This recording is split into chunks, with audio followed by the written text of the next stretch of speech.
guys, it's Lauren Yates from Rave here, and today we're going to be chatting over Skype with American actor Bryce Johnson, who you may remember playing Detective Darren Wilden in Pretty Little Liars. Morning, Hannah.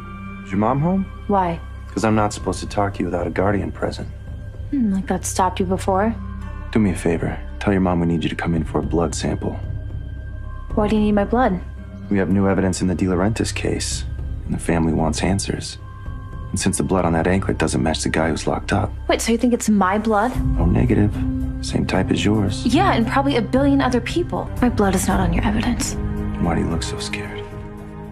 Hi Bryce, how are you going today? I'm doing great, thanks. How are you doing? I am fantastic. Welcome to Rave It Up. It's a pleasure to have you on the show today. Oh, thank you.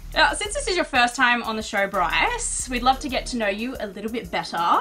And I think we should start from the beginning because that only makes sense too, right? Sure. You attended acting classes at a local community college when you were younger, is that correct? Yeah, so I moved from Denver to Iowa, and I was like, I wasn't a big fan of school, so I was like, I'll just take one acting class. And it was basically like Acting 101, which I got an A in, which is, so I think as long as you showed up and did the work, then you got an A. But the teacher was really sweet. And, from there, it was like, I had planned to move to LA right out of high school, but my stepbrother's father had passed away in a kind of a freak car accident. So yeah, my mom wanted to she wanted to move back to Iowa, where literally all my family's from. But she let me finish my senior year in high school, which I thought was really nice. And then from there I moved out with our family to Iowa.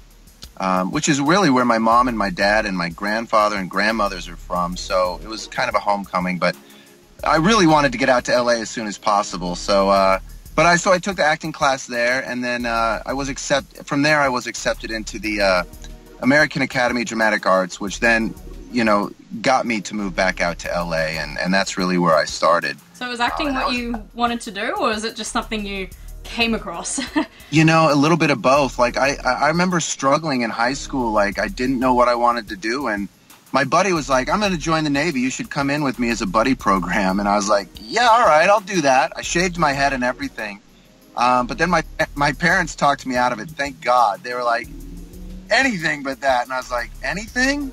I was like, well, what about acting? But truth be told, it wasn't until I saw my older brother in a high school play that I was like, like a light bulb went off. I was like, oh my God, he was up there having so much fun, and it was like really like seeing a different person. And I was like, God, you know how brothers are. I was like, if he can do it, I can do it, So, but he was really my inspiration to want to do it, Yeah, and I'm sure your mum was happy because acting is safer than the army. Well, yeah, she was happier than joining the Navy, but then I was like, I'm moving to LA, and she's like, oh God, what did I do, So yeah, she's my mother's kind of a worrywart, so that was like it was a big thing for her to like let her son move out to LA. I was only 19 at the time, but I was hell bent on doing it, and just my whole person told me that's what I wanted to do, and so I was gonna do it come hell or high water. So but I've always had my parents' support, and that makes it a lot easier, I think, to accomplish your dreams, is when you have the support of your family, I completely agree with that. Now, your big major role that we all remember you from is obviously Pretty Little Liars. From 2010 to 2016, you were in 23 episodes, and you were amazing as Detective Darren Wilden. Like, you were the character that everyone loved to hate. And that's when you've done a good job as an actor.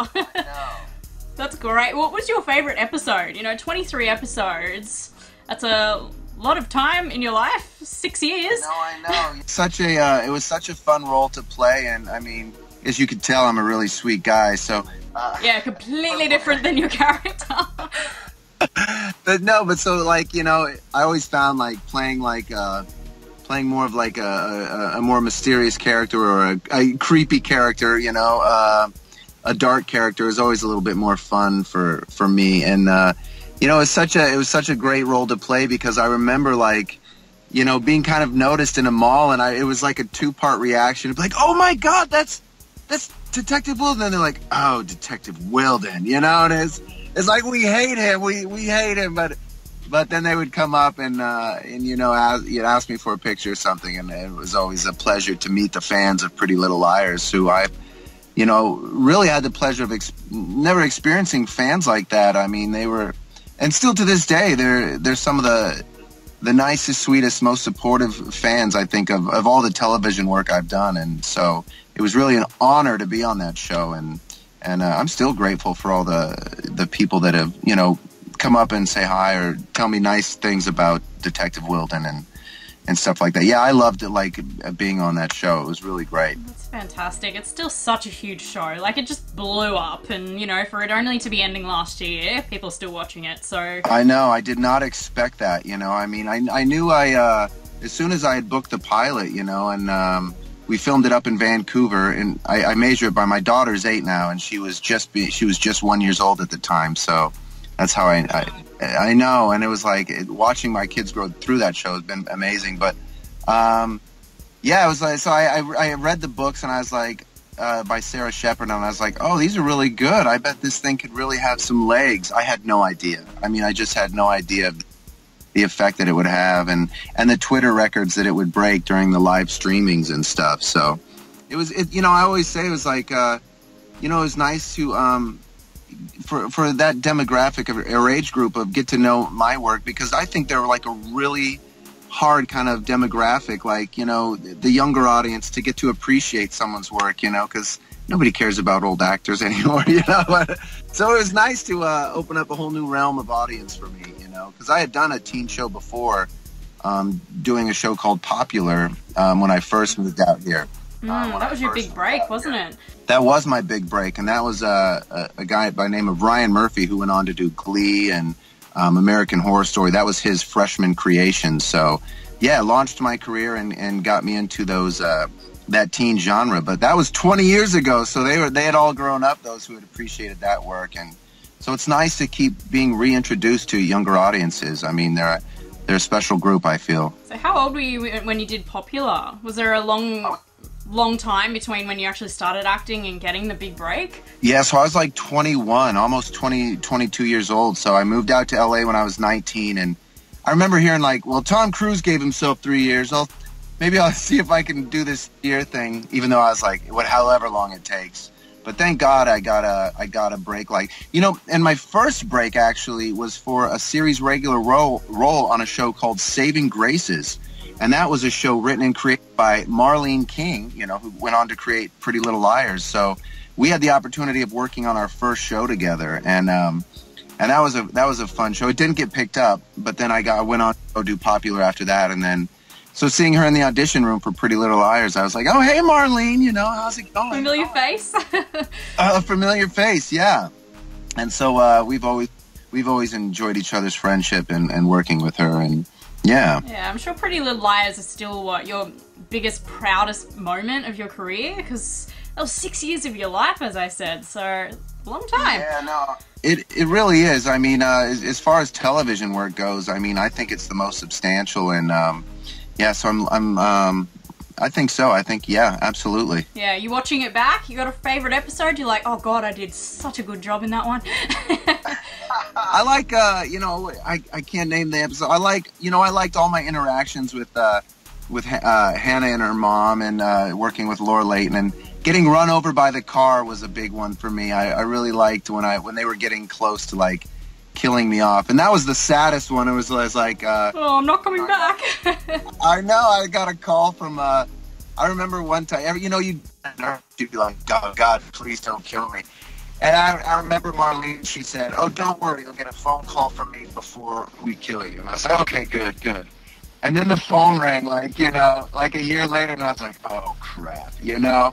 And she was like, she said, hey, listen, you know, it's been such a great character, and I think, you know, it'll make the show even more important if we kill him off. And I was like, you know, I understood, you know, they need to, like, you know, it makes it more, the stakes are higher when they lose characters like that, because so many shows just hang on to characters. But I mean, when you're on the chopping block, you know, the fans appreciate, like, oh God, you know, they don't know what could happen. So, But I was really sad. I was like, oh no! And they were nice enough to bring me back in a flashback or two, but I was like, man, can he have like a twin brother? I'll grow a mustache or something, or, you know, maybe an evil twin, but that didn't work out. So. Well, it's something I loved about your character too, where you could just pop up when they've already killed you off. You can pop up either in a flashback or, you know, when they were trying to pretend to be you, and it was like, oh my god, like, you really know how to play a bad guy, because it was scary. It was like, oh no, he's back. Oh, nice. He's back from the dead. Yeah, no, I know. I loved creeping around those sets and stuff like that, and you know, scaring those girls and doing that kind of thing, you know. And like I said, you know, I was really the first detective from the pilot, and so it was a role I really, you know, took seriously and I cherished. And I think I was a little older than some of the other guys playing the cops later on, like Keegan and the other guys, you know. I mean, God, they did a great job, but it's like, at least I had a little bit of, what would you say? Life experience? Yeah, a little life experience to bring to that detective role, you know. That's fantastic. And did you know who A was before we did, or did you find out when we did?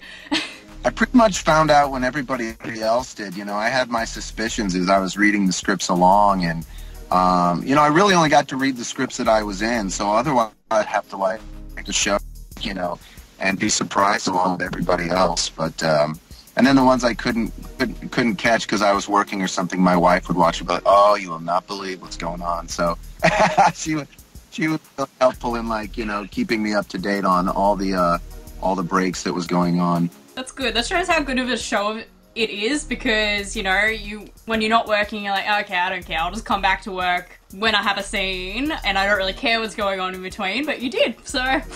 Oh, yeah, no, I mean, you had to do a lot of, like, keeping up, you know. I remember, like, one time working on one of the episodes Chad Lowe was directing, who plays Lucy's dad, and he's great. I've worked with him before, and I was like, hey man, you gotta catch me up really quick. Like, what's going on, so I know how to play this scene, you know? And he would give me the lowdown really quick, which was great. Now, we could talk about Pretty Little Liars forever, but you have done other things in your career as well. Yes. In 2013, you were in the previously unaired Christmas episode of Glee, and you were dressed as a sexy Santa. So how long did that take for you to prepare for that role? Because, you know, you were quite buff in that episode. Are you always like that, or? Oh, I know. Well, thank God I was working out at the time. But I remember getting that audition and being like, reading that and being like, oh my God, I gotta get this role. This is so great. And, you know, it's a funny little story, actually, because that was Ryan Murphy's show, Glee, and Ryan Murphy was the creator of Popular. And so I knew him, of course, and so I went in and I auditioned, and I felt I just nailed it, you know, and I was like, God, I should email Ryan and just, you know, just to let him know, hey, I auditioned for your show. I'd love to get that part, you know, check out the tape if you can. And he emailed me back like 3 words, how's your bod? And I was like, that's literally all he emailed back. And I was like, so I emailed back, I was like, well, luckily I've been in the gym like 5-6 days a week, so I feel like I looked the role, and which he thought was very important to play the sexy Santa part, and I agree. And I said, look at the tape. I think, and of course, then he was pleased with that, and then I got the job. But yeah, I love that role because it feels like every Christmas I have something to tweet about, you know.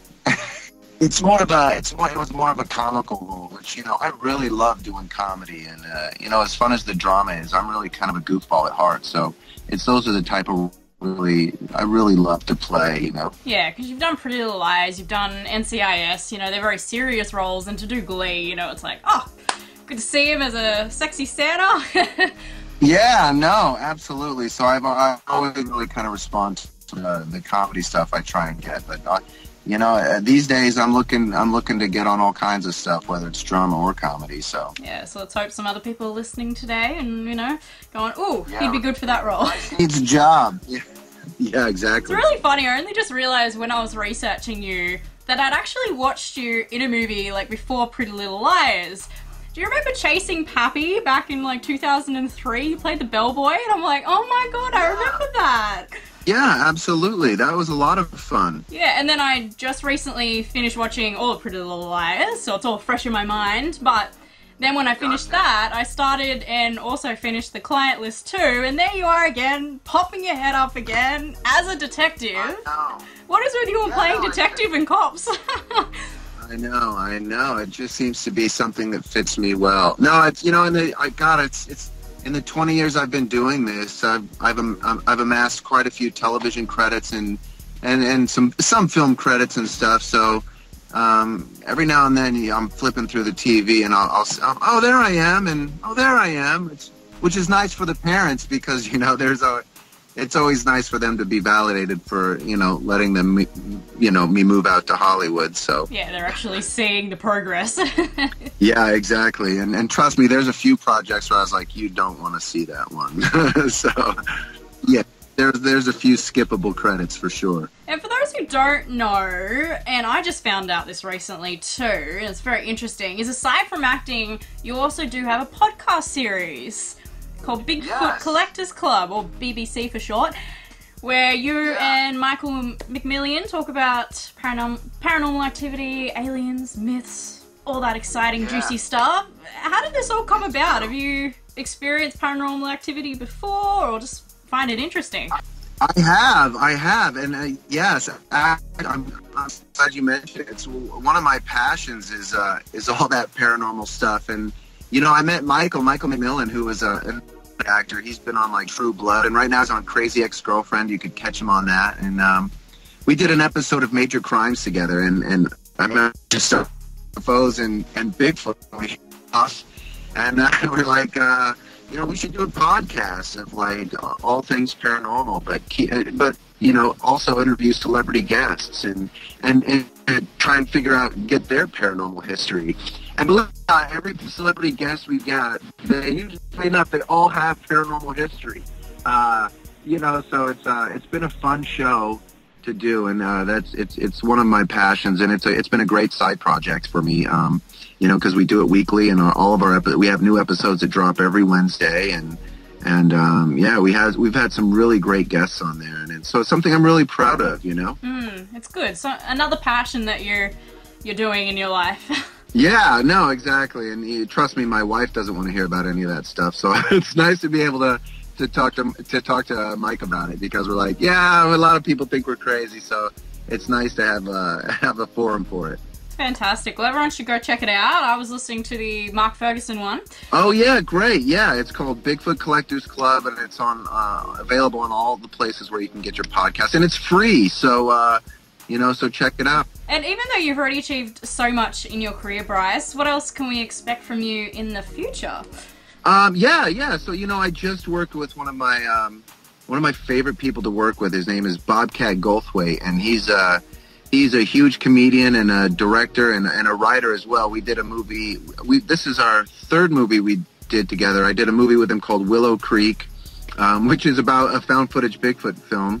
And then, but then I just did his TV show. He has a new coming out called Misfits and Monsters, or is it Monsters and Misfits? I'm not sure, but it's coming out on True TV this summer, and it's an 8-part anthology series, all written and directed and produced by Bobcat. So he wrote every episode, and each episode represents a different style of genre. Like the one I was in was we kind of do a mockumentary style, where I play kind of an ambush documentarian, and it's a really funny episode. And yeah, that'll be coming out this summer, and it's always nice to work with him. I think he's one of the most creative people in the business right now.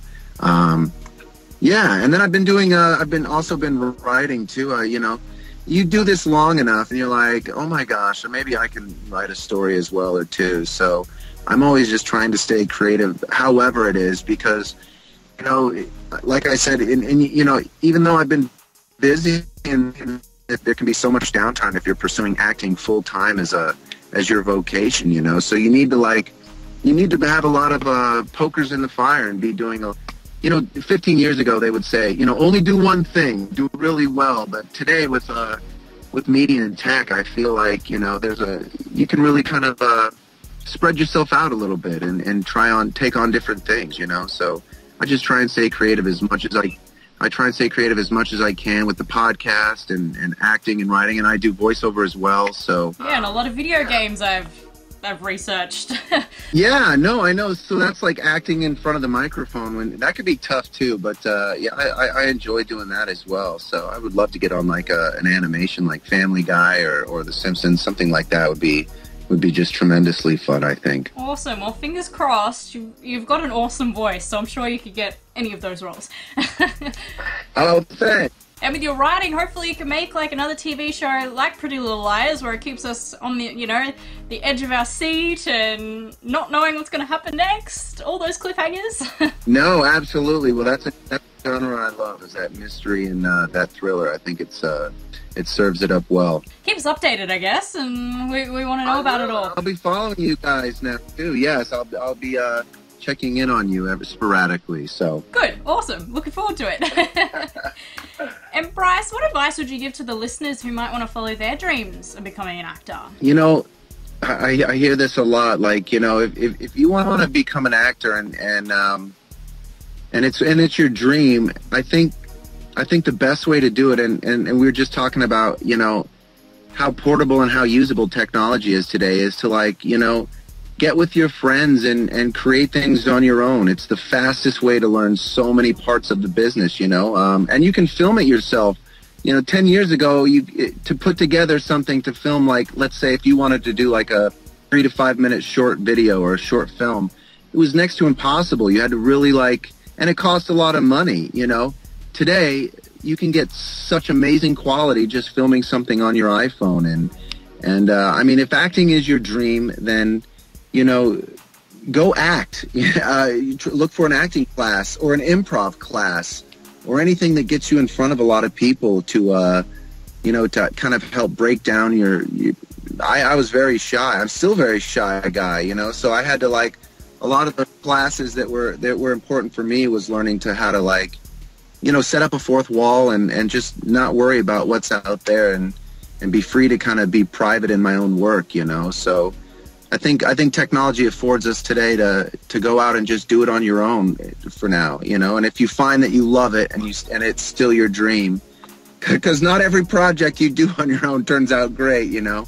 But if it's your dream, you have to go for it. One of my favorite authors and mentors is a guy named Joseph Campbell, and he has a saying called "Follow your bliss," you know. And I just love that saying. And that means is, like, you should be doing in life what just, when time flies, when you're having fun, you know, those are the type of things that you should really be pursuing. And eventually, hopefully, if you're following your bliss, then the money will come. You know, I've never focused on getting rich or getting famous. Like I said, it was me seeing my brother up there on stage and going, God, I want to experience that. That looked so much fun. I think it was really just like a light bulb went off, you know. So yeah, you got to follow your dreams. Otherwise, you'll be stuck in a life where you just won't be as happy as you could be, you know. Yeah, you won't, you know, be excited to wake up every morning and go to work, you know, because it's you love what you do. Well, and you seem like a person who loves what you do, and I mean that it shows, you know. Yeah, so I mean, you know, if you want to live a happy and long life, you've really got to follow your bliss. Yeah, I couldn't agree more, because I followed my bliss, and, you know, when people are going, oh, you know, you do a lot of interviews, do you ever get sick of them? It's like, no, time flies, like, I'm having fun just talking to people that love what they do as well. Yeah, and it grows, and people respond to that, you know, that authenticity. Yeah, definitely. I couldn't agree more. Thank you. That's fantastic advice for all our followers. And we are unfortunately getting to the end of the interview. It's been a lot of fun. I've definitely learnt a lot about you. But nice. As a closing statement, and was probably the most important question, knowing what you know now, what would you tell your 14-year-old self? Oh my God. You know, I would say treat yourself with more compassion, you know. It's something I'm working on right now, is just like, God, you know, in this business you can be so hard on yourself, you know, and I'm my own worst judge, like, and I could be really critical of a performance or really tough on myself if an audition doesn't go right. And And, at the end of the day, doing this as long as I have, it's just like we have to take care of ourselves emotionally as well as physically. So I'm really just trying to be more compassionate and forgiving with myself because if I can't be compassionate and forgiving with myself, who can be, So I would definitely tell them just, hey, don't be so hard on yourself. It just makes things more difficult, I think. You've got to set the tone for how other people treat you. So, I think it's important for us to be compassionate with ourselves, That is fantastic advice. I love that. I really hope all the 14-year-olds listening take that on board as well. Yeah, me too. I mean, we live in a tough world, and a lot of times it's really easy to let others and other people's media influence us, and I tell my friends a lot of this stuff, Instagram and Twitter, which I love, but it's really just a highlight of our best moments. So none of us want to put on our Instagram us like waking up out of bed, for understandable reasons. So we have to take all that into consideration, Yeah, it's not really real anymore. It's the best parts of your life, like a show reel. Yeah, no, absolutely. I agree. Well, thank you so much for coming on the show today, Bryce. It's absolutely been a pleasure. Oh my gosh, the pleasure was mine. I was really looking forward to speaking with you and getting in touch with all the Australian fans. So. Oh, you're welcome. Well, you're welcome on the show anytime. So let's keep in contact. We'd definitely love to have you on again, and hopefully next time we can do it face to face. Are you thinking of coming to Australia anytime soon? Oh my God, I would love to so much. I mean, as I've gotten older, one of my dreams now that is, your dreams change and they evolve, and I'm really looking forward to traveling more around the world, seeing different cultures and different places, and hopefully getting paid to do it so I don't have to spend my own dime, so booking a role that films in Australia would be ideal. So, well, if you ever come, just let me know in advance. We'll do another interview, and I'll even show you around if you want, because I know all the best places. It's a date. That sounds great. Perfect. Well, thank you so much, Bryce, and I hope you have a lovely day. Yeah, I appreciate it. Thank you.